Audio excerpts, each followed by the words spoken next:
কিছুদিন আগে না আমার মেয়ের ভ্যাকসিনেশন ছিল।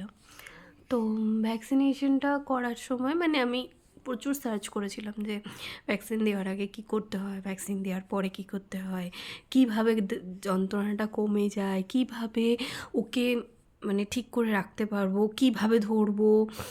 মানে ফার্স্ট ভ্যাকসিন তো সব মায়েরাই ভালো করেই বুঝতে পারছো যে ফার্স্ট ভ্যাকসিনের জ্বালাটা কী।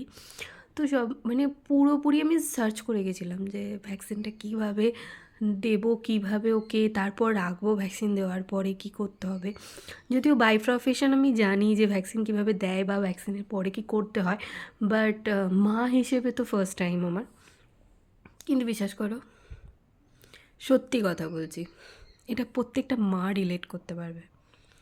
কোনো কিচ্ছু কাজে আসে না, না প্যারাসিটামল ড্রপ, না ভালো করে রাখা, না কিচ্ছু কাজে আসে না।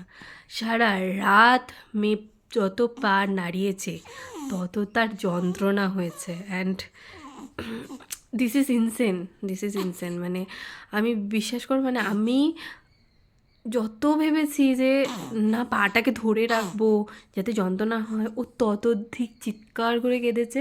আর আমি লাস্টে নিজে কেঁদেছি। মানে আমার তখন মনে হচ্ছে দরকার নেই ভ্যাকসিনেশনের, দরকার নেই, সব ঠিক হয়ে যাবে। ভ্যাকসিন আর তো আমি ভ্যাকসিন আর দিতে যাব না।